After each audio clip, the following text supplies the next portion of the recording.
Now we will discuss 1.4.3, 1.4.4, 1.4.5. But before that, we will go through the biography of Satyendra Nath Bose, 1894 to 1974. Satyendra Nath Bose, born in Calcutta in 1894, is among the great Indian physicists who made a fundamental contribution to the advance of science in the 20th century. An outstanding student throughout, Bose started his career in 1916 as a lecturer in physics in Calcutta University. 5 years later, he joined Dhaka University. Here in 1924, in a brilliant flash of insight, Bose gave a new derivation of Planck's law, treating radiation as a gas of photon and employing new statistical methods of counting the photons states. He wrote a short paper on the subject and sent it to Einstein, who immediately recognized its great significance, translated it in German and immediately recognized its great significance, forwarded it for publication. Einstein then applied the same method to a gas of molecules. The key new conceptual ingredient in Bose's work was that the particles was regarded as indistinguishable, a radical departure from the assumption that underlies the classical Maxwell-Boltzmann statistics. It was soon realized that the new Bose-Einstein statistics was applicable to particles with integer spins, and new quantum statistics, Fermi-Dirac statistics, was indeed for particles with a half-integer spin, satisfying Pauli exclusion principle. Particles with integer spins are now known as bosons in honor of Bose. An important consequence of Bose-Einstein statistics is that gas of molecules below a certain temperature will undergo a phase transition to a state where a large fraction of atoms populate the same lowest energy state. Some 70 years were to pass before the pioneering ideas of Bose developed the further by Einstein, here dramatically confirmed in the observation of a new state of matter in a dilute gas of ultra-cooled alkali atoms, the Bose-Einstein condensate state. This state of matter is called. Now we will go to this is just a biography. You don't have to go when we read the modern physics. I will explain this what is Bose-Einstein condensate state. But for now, just go to the basic, just go on the track. The strong nuclear force binds protons and neutrons in a nucleus. It is evident that without some attractive force, a nucleus will be unstable due to the electrical repulsion between its protons. This attractive force cannot be gravitational since force of gravity is negligible compared to the electric force. A new basic force must therefore be invoked. The strong nuclear force is strongest of all fundamental forces, about 100 times the electromagnetic force.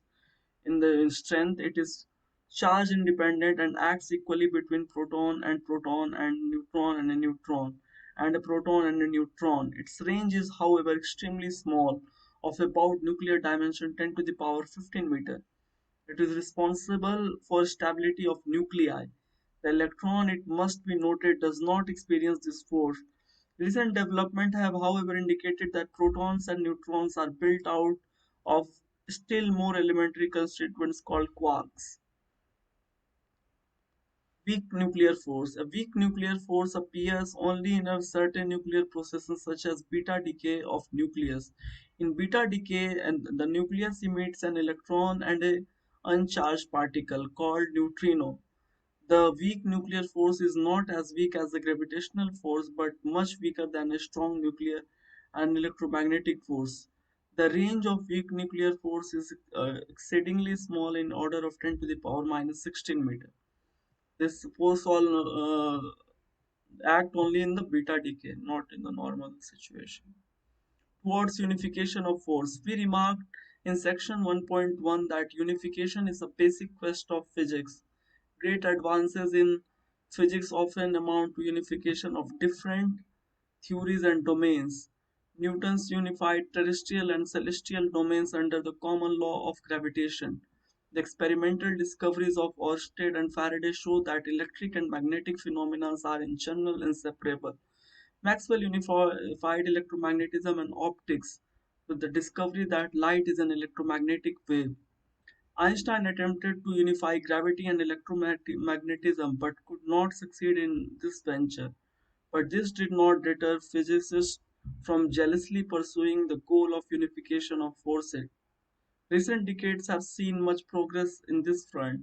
The electromagnetic force and weak nuclear force have now been unified and are seen aspect of single electro-weak force. What this unification actually means cannot be explained here. Attempts have been and are being made to unify the electro-weak and the strong force and even to unify the gravitational force with the rest of the fundamental forces. Many of these ideas are still speculative and inconclusive. Table 1.4 summarizes some of the milestones in the progress towards unification of force in nature. First, we will go to this table, gravitational force and its range, relative strength, uh, compared to strong nuclear force. We are comparing that. Infinite, this distance range is infinite. It has the longest acting force. That's why the whole universe is act on this force, gravitational force, because its range is infinite. One galaxy act on another galaxy. One star acts on another star. One planet even exert force on another planet, but all these other forces will not act. And then weak nuclear force, it is relatively 10 to the power minus 13 compared to strong nuclear force. Electromagnetic force is 10 to the power minus 2. It is compared to strong nuclear force. Here we can see that gravitational force and electromagnetic force are infinite, while infinite range, while the weak nuclear force and strong nuclear force is almost in the ranges same proximity. Some elementary particle, particularly electron and neutrino, nucleons, heavier elementary particle. From the next, in the now we will study the table 1.4.